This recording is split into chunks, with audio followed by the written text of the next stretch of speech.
Welcome to Hat Headlines for June. My name is Sophie Allport. Thank you so much for joining our community check-in. I'm so pleased that you're here. We'll begin by taking a look at what you've been working on. The Why Work Bretons course has inspired so much creativity, and we absolutely adore seeing the unique ways everyone brings these ideas to life.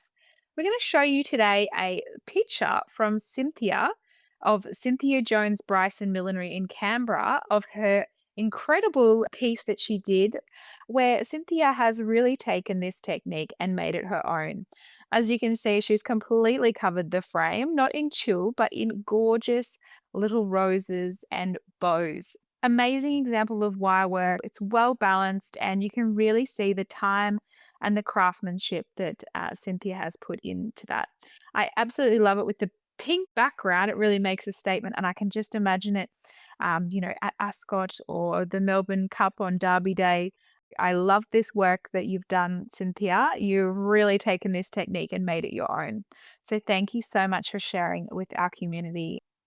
Building on some of the concepts from the contemporary cinema course with Louise McDonald, we have FS Millinery based in Berkshire in England. And we can see here it's a beautiful sweeping shape. She's perfected the two-tone cinema technique, and she's got a bit of veil detail, and it's really quite a dramatic yet wearable piece. I could definitely see this one at Ascot. And I love the use of the different color just peeking through on the underside. So fantastic use of the technique. Thank you so much for sharing both of these gorgeous pieces with us.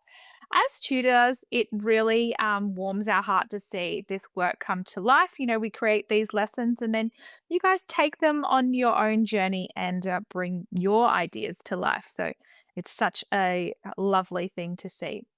So we're going to go ahead to our studio Q&A today with a question from Patricia about the crinoline turbans lesson.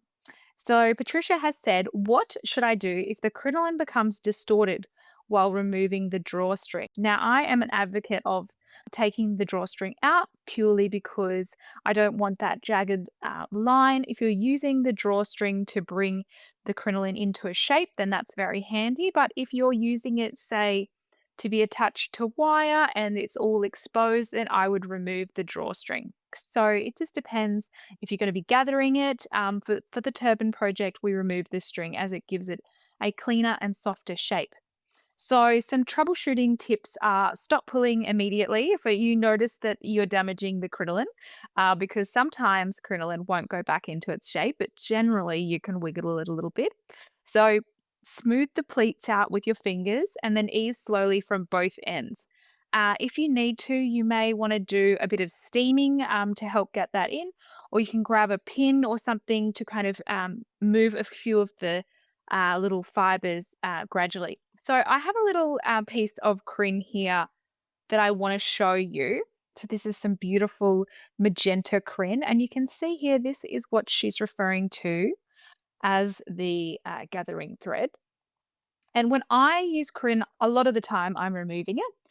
So I wanted to show you a little hack. Rather than pulling straight from the end, this is another option. Instead of just pulling it and getting all these gatherings, and you can see there already, that's kind of creating some little loops and things. What I like to do is just intermittently, I get my nail, or if I can't reach it with my nail, I'll go in and get a little pin or an owl or something like that, and just, can you see there? I'm just releasing that little fiber, not pulling too hard because I don't want to damage it. And then I'll get my scissors and do a little snip. And then what that does is that creates a more manageable little piece of string for me to pull. And I can hold it with my hand so that the crin's keeping all together in the same spot. And then you've got a beautiful uninterrupted piece of crin. And so you're not getting this kind of warping effect, which some people like if you want a bit of a rustic effect, but that's not what I'm looking for. So by doing this intermittently, just releasing a little loop, and it just means piece by piece, you are keeping the integrity. See how I'm holding that so that all the fibers are staying where they belong? And then you can just pull it out and you should have a lovely piece there. So I hope that helps. If you've had any problems in the past with Crin, hopefully that's something that you can troubleshoot it with.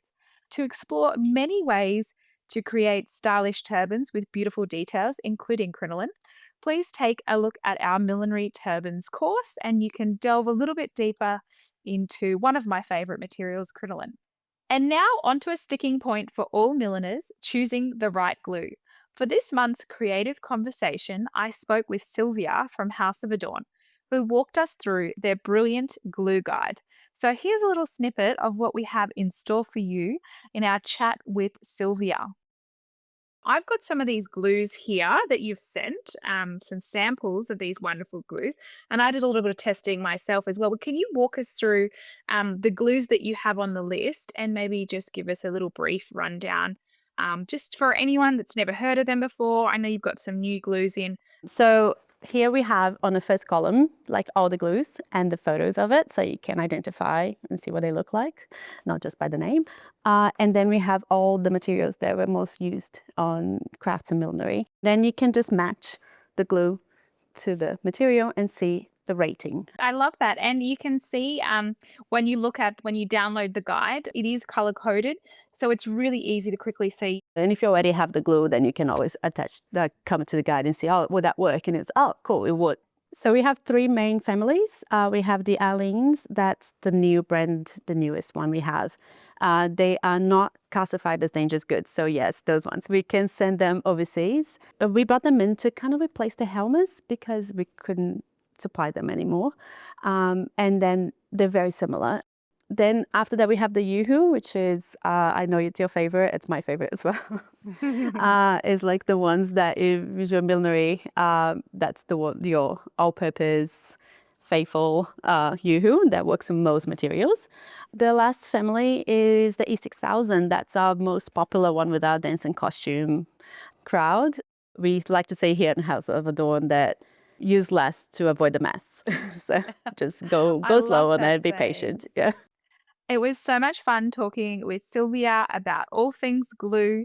There were so many helpful tips throughout our conversation, so keep an eye out for the full video, and we'll share more from the glue guide along with a limited time offer on House of Adorn adhesives.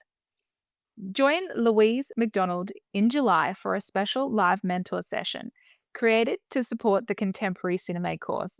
Watch the course in your own time and then bring your questions or submit them in advance for extra guidance, feedback, and course-related demonstrations.